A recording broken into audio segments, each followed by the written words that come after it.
परमेश्वर के धन्य नाम की महिमा हो। आज हम अब्राहम की और एक गुण के बारे में देखेंगे। उत्पत्ति के पुस्तक 12वां अध्याय की 14 वचन को हम पढ़ेंगे। यहोवा के इस वचन के अनुसार अब्राहम चला और लूत भी उसके संग चला। यहोवा के ऐसे वचन के अनुसार अब्राहम चला। और अब्राहम कैसे चला? अब्राहम के उस चाल चलन में हम देखे जाए तो उसकी चाल चलन की क्वालिटी क्या है, ये हम देखना जरूरी है। उसके बारे में हम इब्रानियों की पत्री 11वां अध्याय की 8वां वचन में ऐसे पढ़ते हैं। यहाँ पर इस तरह से पढ़ते हैं, विश्वास ही से इब्राहिम जब बुलाया गया तो आज्ञा मानकर ऐसी जगह निकल गया जिसे मिरास में लेने वाला था, और यह ना जानता था कि मैं किधर जाता हूँ, तो भी निकल गया।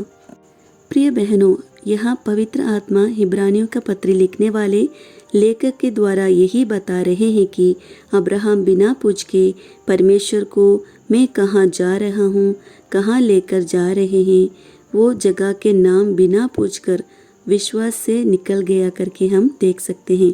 इसलिए हम वहाँ पढ़ते हैं कि वो किधर जाते हैं वो जानते नहीं था। सोच लेना प्रिय बहनों, अब्राहम अपनी पत्नी और भाई के बेटा लोत उसके साथ अपनी आगे बढ़ रहा था। वो रास्ते पे कुछ लोग उसे तो मिला होगा, पहले से पहचान के लोग वहाँ मिला होगा, गांव वाले मिला होगा, या आगे चलते चलते कुछ लोग मिला होगा और पूछा होगा कि कहाँ जा रहे हो अब्राहम को। तो अब्राहम के पास उत्तर नहीं है। तो और केवल जो बाहर के लोग नहीं बल्कि उनकी पत्नी तो पूछा होगा, पत्नी पूछा होगा या लोत पूछा होगा कहाँ जा रहे हो, तो अब्राहम से क्या उत्तर होगा पता नहीं। प्रभु बुलाया, आगे चल रहा हूँ।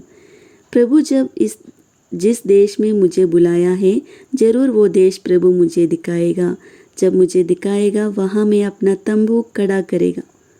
8वें वचन में दूसरे बातें हम पढ़ते हैं कि अब्राहम आज्ञा मानकर जो आज्ञाकारी बना। परमेश्वर ने जो बोला उसने अपने मन में लिया और उस वचन के अनुसार चला।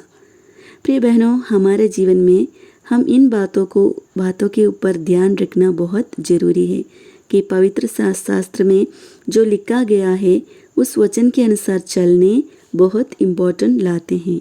अगर परमेश्वर ने अपने वचन के द्वारा मुझे कहा गया कि ऐसे ऐसे काम को करना, अगर उस कार्य को मेरे बुद्धि में देखे जाए तो वो मूर्खता है। तो भी परमेश्वर ने जो कार्य कहा है उस कार्य को करना है। चाहे उस कार्य करते हुए कुछ नुकसान हुआ तो भी अगर परमेश्वर ने कहा है तो उस कार्य को मुफ्त में करना है। इसको कहते हैं आज्ञाकारी बने। उसने आज्ञा को मान लिया। तीसरी बात है, 8वें वचन में हम देखते हैं ऐसे लिखा है कि ऐसी जगह निकल गया जैसे मिरास में लेने वाला था। क्या है ये मिरास का अर्थ? इंग्लिश में ऐसा लिखा है कि इनहेरिटेंस, मतलब जो बाप ने जो कमाया है, बाप का है कि वो आपके बेटे को देता है, तो उसको कहते हैं मिरास। प्रिय बहनों, ये बातें हम समझना है कि अब्राहम के पिता तेरह का कुछ प्रॉपर्टी या कुछ तेरह ने कुछ खरीद कर रखा है, वो जो देश की प्रॉपर्टी को लेना नहीं। तो यहाँ हम देखते हैं कि जो परमेश्वर अभी अब्राहम के पिता बन गया है, परमेश्वर कुछ वायदा दिया, उसी जगह को और जा रहे हैं। तो हम यहाँ पढ़ते हैं कि आप अपने मिरास को लेने के लिए जा रहा हूँ। प्रिय बहनें, हम देखते हैं कि अब्राहम अपने बाप तेरह का नहीं बल्कि स्वर्गीय पिता का मिरास लेने के लिए जा रहा है। 8वें वचन में अब्राहम के स्वभाव से यही देखते हैं कि परमेश्वर की आज्ञा को मानना, परमेश्वर के वचन की आज्ञाकारी बनना, ये हर एक विश्वास, हर एक परमेश्वर के संधान करना बहुत जरूरी है। दूसरी बात है कि हमने देखा कि अगर परमेश्वर ने कुछ काम दिया है तो उस काम विश्वास से करना है, बुद्धि से नहीं, अपने सामर्थ्य से नहीं, बल्कि परमेश्वर ने दिया गया विश्वास से, परमेश्वर के सामर्थ्य से, परमेश्वर के अनुग्रह से उस कार्य को हम करना बहुत जरूरी है। तीसरी है, अगर हम ऐसे करोगे तो ज़रूर हमारे लिए भी मिरास है। हमको मालूम है कि नया नियम के विश्वासियों के लिए परमेश्वर ने दिया गया मिरास उस स्वर्ग और स्वर्ग की बात है। प्रिय बहनों, हम उसको लेने के लिए हम जा रहे हैं, तो वहाँ तक पहुँचना है। पिता ने अपने पुत्र के द्वारा, अपने प्रभु यीशु मसीह के द्वारा हमारे जीवन में दिया गया उस मिरास को प्राप्त करना है। तो प्रिय बहनों, हम इस संसार में जैसे अब्राहम चला वैसे हम भी चलना बहुत ज़रूरी है। अब्राहम जैसे परमेश्वर ने बुलाया वैसे ही चला। तो प्रिय बहनों, हम 9वां और 10वां वचन में इस तरह से पढ़ते हैं कि यहाँ पर इस तरह से लिखा है, और अब्राहम कुछ करके दक्षिण देश को और चला गया, और उस देश में अकाल पड़ा, और अब्राहम मिस्र देश की चला गया कि वहाँ परदेशी होकर रहे, क्योंकि देश में भयंकर अकाल पड़ा था। यहाँ पर क्या पढ़ते हैं? परमेश्वर ने वायदा दिया, उस देश में इब्राहिम पहुँचा। तो वहाँ पढ़ते हैं कि उसी देश में वो पराई और देश में परदेशी के समान अपने बच्चों के साथ रहा। कैसे रहा? तंबू में रहा, तंबुओं में वास किया। इससे हम क्या समझते हैं? यही है कि 10वें वचन में जब आगे पढ़े तो अब्राहम की मन की बातें, अब्राहम उस कनान देश में पहुंचने के बाद उनको एक सच्चाई समझ में आया।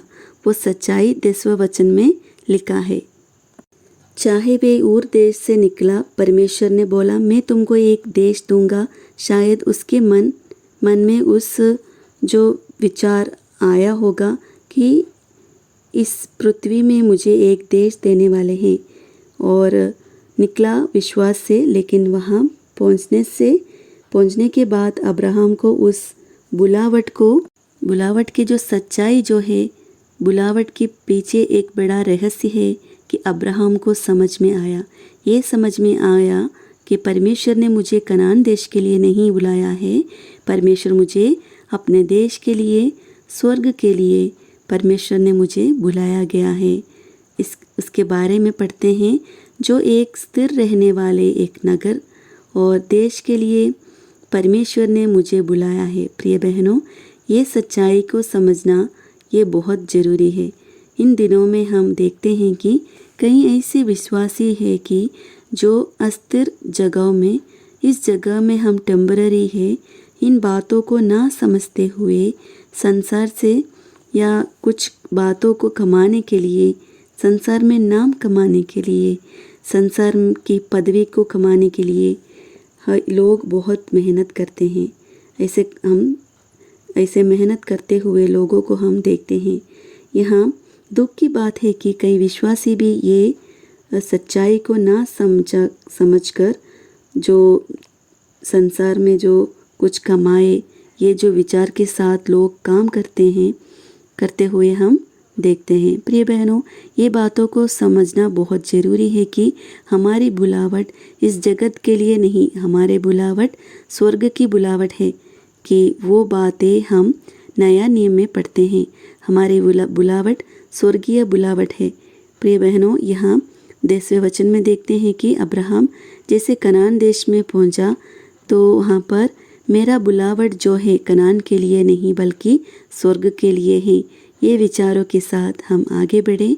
प्रभु हमारे सहायता करे। प्रभु के नाम की महिमा हो।